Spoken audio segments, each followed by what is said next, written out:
हम सबका मार्गदर्शन करने वाले तथागत बुद्ध परम पूज्य बाबा साहब डॉक्टर आम्बेडकर और आप ये पावन संघ भिक्षु संघ के अलावा आपका सब पूरे संघ को मैं कहता हूं, क्योंकि ये आज बड़ा पावन और पुण्य अवसर है कि आप एक ऐसे महान क्रांतिकारी भिक्षु का दर्शन लाभ प्राप्त कर रहे हैं, जिनका जीवन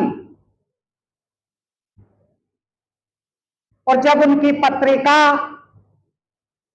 धम्म सेना उनकी पत्रिका थी, छात्र जीवन में जब मैंने उनकी पत्रिका को पढ़ा और उसमें टाइटल था कि जय भीम ही मेरा जीवन है। परम पूज्य भदंत नागार्जुन सुरई ससाई जी के पावन सानिध्य में हम सबका मार्गदर्शन कर धम्म देशना कर उस परम आनंद का लाभ हम सब ले रहे हैं। और भांते जी को एक बार पुनः क्रांतिकारी जय भीम, पावन संघ भी उनके साथ कहेगा कि जय भीम, जय भीम, जय भीम।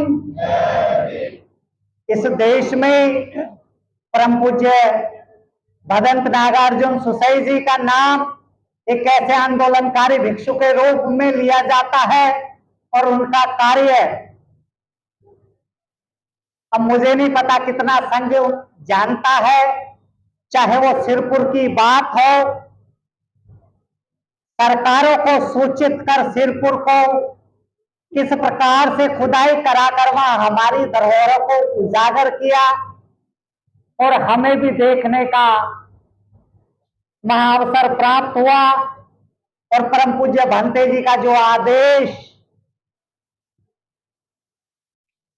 संघ को होता था, उनके प्रिय उपासक डीआईजी साहब अपनी बटालियन को लेकर के धम्म सेवा में किस प्रकार से बुद्ध धम्म संघ की सेवा करते थे। सिरपुर में जब जब भी अवसर मिला किसी भी प्रदेशों में, डीआईजी साहब को उन्होंने बुद्ध धम्म की सेवा में अपने आप को समर्पित किया, अपने परिवार को समर्पित।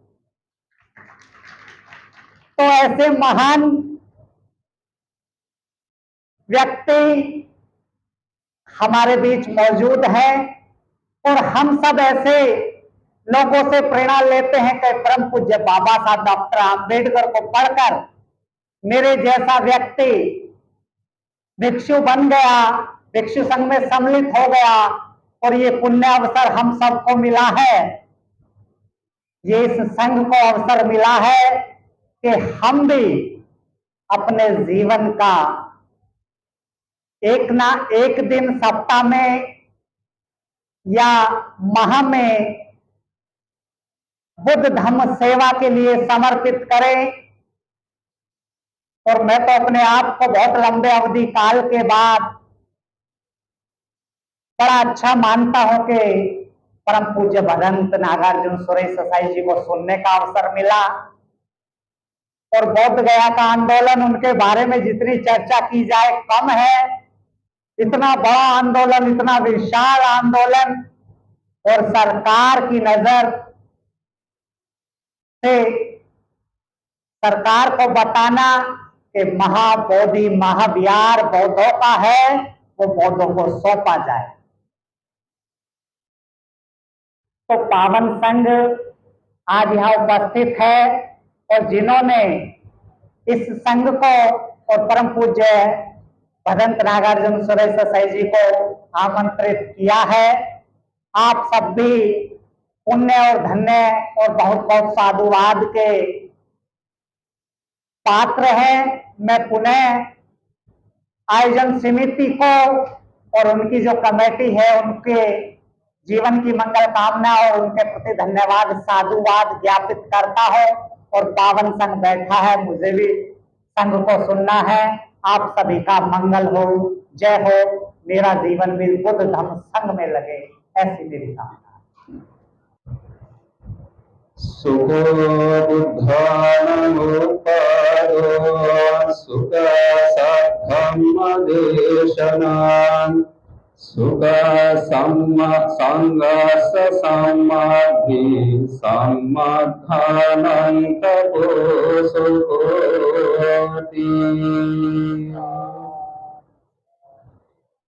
बुद्ध की जन्म होना सुखकर है, सद्धम्म की उपदेश सुनना सुखकर है, संघ की एकता होना सुखकर है, और सुखकर है सभी मिलकर तप करना।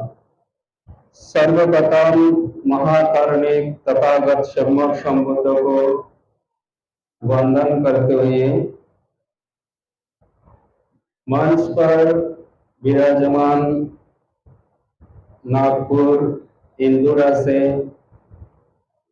भगवंत नागार्जुन सूर्य सुसाई भंते जी को वंदन करते हुए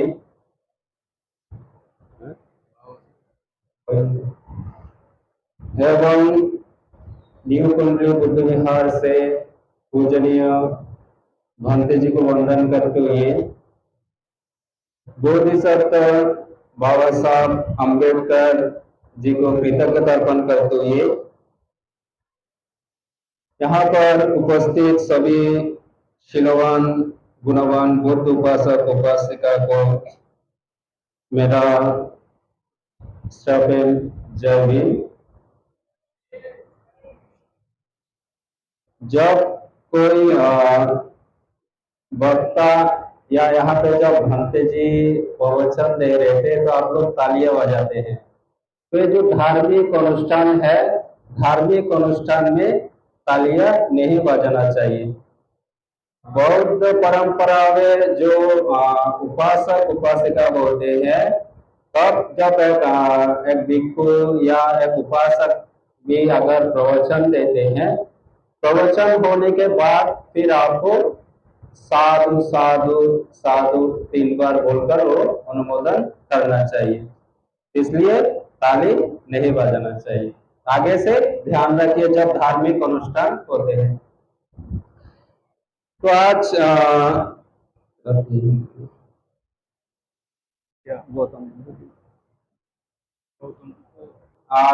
एक धम्म सभा है।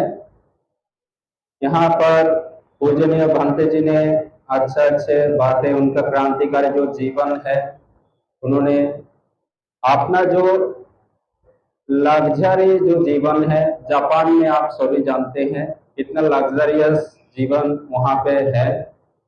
तो जो लग्जरियस जीवन उन्होंने छोड़कर भारत में आकर बौद्ध धर्म प्रचार प्रसार करने के लिए उन्होंने अपना जीवन ये भारत में समर्पण किया है। जब भंते जी ने जब नागपुर इंदौरा में जब आए थे, तब वहाँ का जो लोग थे संघर्ष, हिंसा, विद्वेष या पकड़ में चाकू गोलियां चलाते थे। भंते जी के बारे में हमने सुना है, अगर चर्चा होता और भी हम चर्चा कर पाते हैं। तो वो जो स्थिति उन्होंने अपना जीवन में उन्होंने पेश किया है, अगर दूसरा कोई होता तो ये भारत छोड़ के चले जाते, लेकिन उन्होंने अपना जीवन जैसा भगवान बुद्ध जैसा लोगों को धार्मिक बनाया है। सूर्य सुसाई भंते भी नागपुर दीक्षा भूमि के आसपास जो इंदुरा सिटी है, वहां पे उन्होंने अपना जीवन समर्पण किया है और अनेक शिष्य का उन्होंने जन्म दिया है। यहाँ नागपुर से पूरा महाराष्ट्र में अनेक शिष्य, उनका बड़े बड़े शिष्य, बहुत एडुकेटेड शिष्य उन्होंने बौद्ध धर्म में प्रतिष्ठा किया है। और यहाँ पे ये जो ट्रस्ट है, हम उनको साधुवाद देना चाहते हैं। बहुत एडुकेटेड पर्सन ये ट्रस्ट में है। अगर कोई बुद्ध विहार अगर आप निर्माण करना चाहते हैं तो पहला ट्रस्टी होना जरूरी है, क्योंकि ट्रस्टी का माध्यम से एक शिक्षा का और धर्म का जो काम है वो एक साथ में होते हैं। तो यहाँ पे जितना भी दिल्ली से या ग्रेटर नोएडा से या नोएडा से जितना उपासक उपासिक आया है, सबको साधुवाद है कि इन लोगों का निमंत्रण से आप सभी लोग आए हैं। तो आप लोग हमेशा ध्यान रखिए, ये जो भंते जी यहाँ पे बैठे हैं उनको देखकर आप मन में संघर्ष की भाव रखिए कि परिवर्तन की बात हम करते हैं, अगर हम स्वयं परिवर्तन होना नहीं चाहे तो हम कितना भी परिवर्तन की बात करें, इसमें कोई फल आने वाला नहीं है। इसलिए खुद परिवर्तन होने के लिए आपको जरूर इच्छा होना चाहिए। धम्मपद में और एक भी गाता है कि अगर कोई व्यक्ति युवा अवस्था में अगर बुद्ध शासन में अपना जीवन समर्पित करता है तो बादलों से निकल हुआ जो सूर्य है, जैसा अभी देखते हैं बादल होता है, बादल जब सूर्य को छुपा देते हैं तो हल्का सा अंधेरा हो जाता है। अगर बादल हट जाते हैं तो सूर्य एकदम तेज से प्रकाशित होते हैं। तो ये जो भंते जी है, सूर्य साई भंते जी, उसी प्रकार की है रोशनी है। अपना जीवन बचपन से लेकर बौद्ध धर्म में उन्होंने अपना जीवन समर्पण किया है। और भी एक बात है, कुछ साल पहले हमने इटालियन एक लामा एक भंते मिला था। जैसा कोई वक्ता ने बताया कि सूर्य साई जब भंते इंडिया में आए थे तो गांधी जी के बारे में ज्यादा प्रणाम या बाबा साहब के बारे में नहीं जानता था। तो हम भी एक लामा एक भंते को मिला था, तो उन्होंने गांधी जी का जो समाधि है वहां पे जाके साष्टांग प्रणाम जो है एकदम लेट के प्रणाम कर रहे थे। तो हमने उनसे पूछा आप क्यों उनको समाधि को नमन करते हैं? तो वहां पे उन लोगों को पढ़ाया जाता है गांधी जी एक महान यानी धर्म के लिए या महान भावता के लिए माना जाता है, लेकिन बाबा साहब के बारे में उनको जानकारी नहीं था। तो हमने कुछ बाबा साहब के बारे में जब उनको बताया गया तो वो बाबा साहब को भी एक श्रद्धा सम्मान किया है।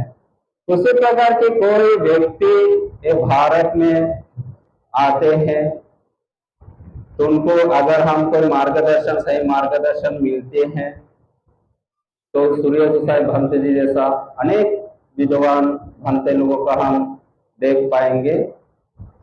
तो हम ये आयोजक को एक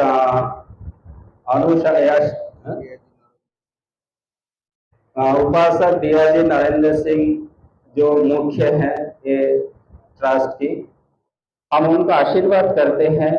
वो अपना जीवन उन्होंने देश के लिए समर्पण किया है और अभी धर्म के लिए समर्पण कर रहा है।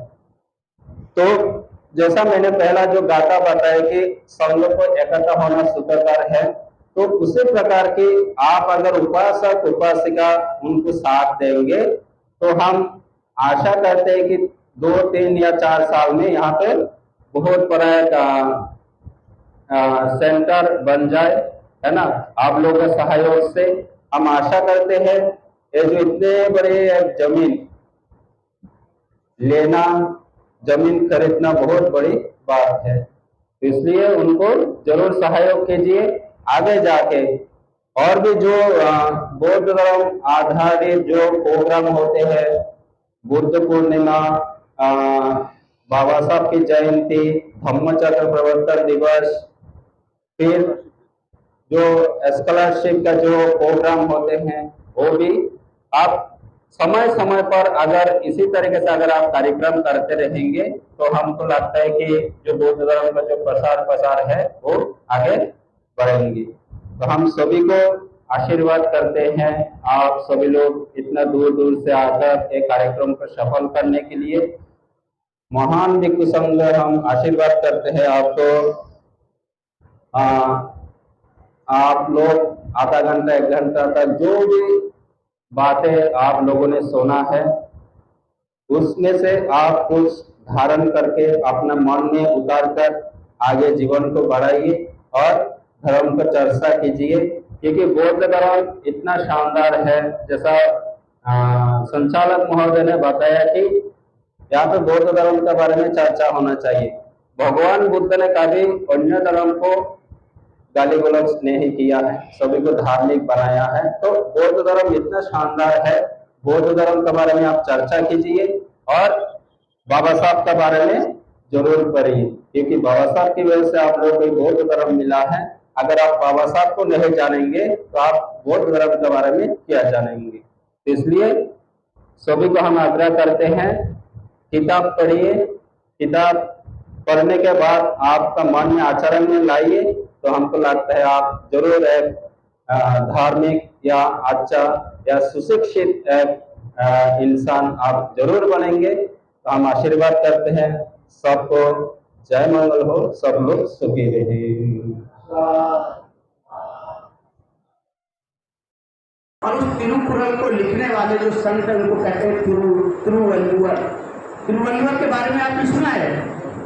बिल्कुल बुद्ध धर्म का जो धम्मपद है उसका स्वरूप है।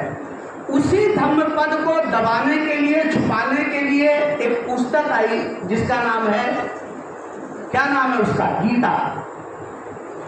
लेकिन नहीं, मैं अगेंस्ट नहीं बोल रहा हूँ, पूरी बात करते हैं। वो बहुत सारे हमारे मन के संशय को शांत नहीं कर पाती है। तो इन दो पुस्तकों के साथ गीता के साथ जो पढ़ते हैं पुस्तकें भी उनको रहनी चाहिए। और उसी धर्मपद का एक गाथा है, वैसे मुझे उन्होंने कहा था भूलते नहीं, वो बहुत लंबा समय लेगा। एक गाथा है, चरण चिनाधिगच्छेय श्रेय सदीश मत्नो एवं कैरा नथी बाले सहायता।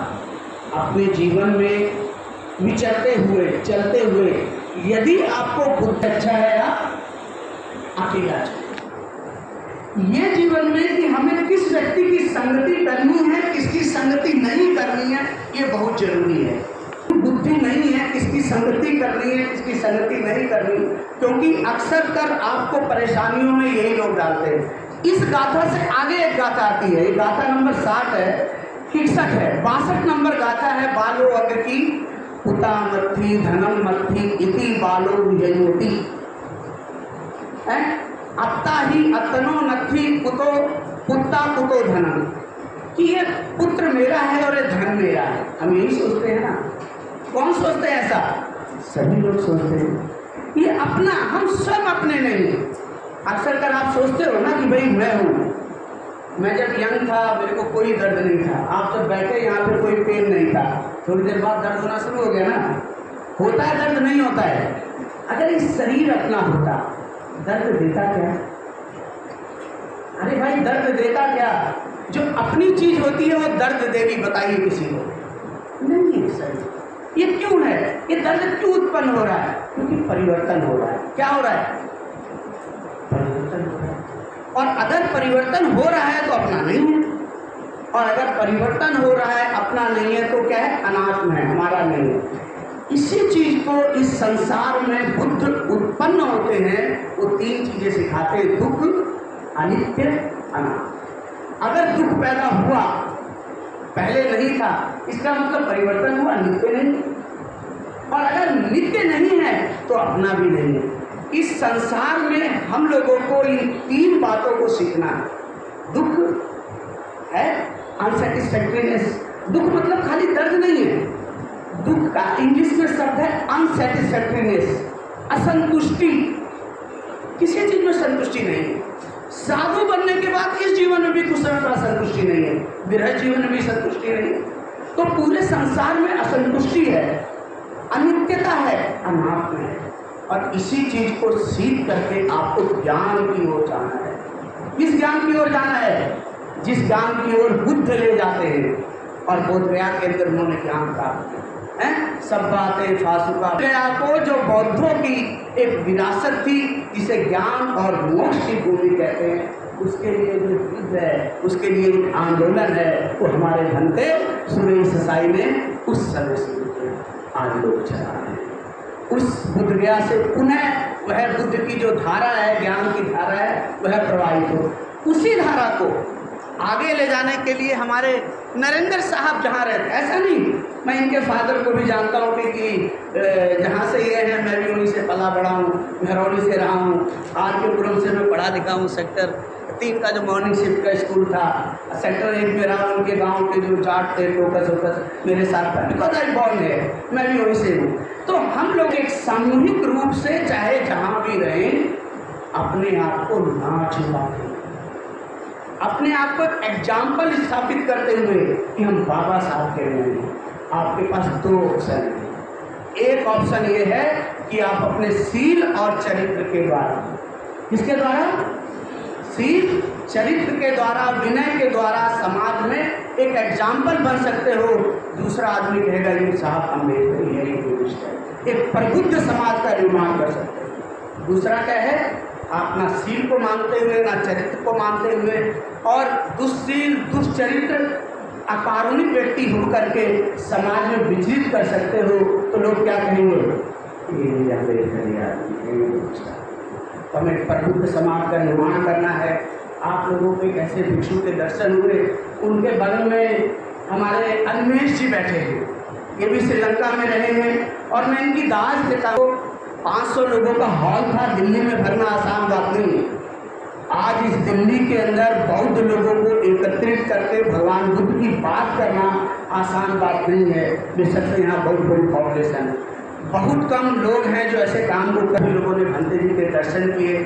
हम लोगों को एकजुट होकर के और उस कारमा को ले जाने के लिए 15 अक्टूबर की उनकी एक स्पीच है। अगर आप उस प्रतिज्ञाओं के लास्ट में एक बात बाबा साहब कहते हैं, वो कहते हैं कि आपको अपनी कमाई का इतना हिस्सा, 20वां हिस्सा जो जिसके लिए बनता है उसको, और तभी हम लोग बाबा साहब के मिशन को पूरा कर सकते हैं। हमें बुद्ध की शिक्षाओं को अपने जीवन में अपनाना है, ना कि हमने भिक्षु को बुलाया, शादी कर लिया, पुरोहितवाद हमें नहीं फैलाना।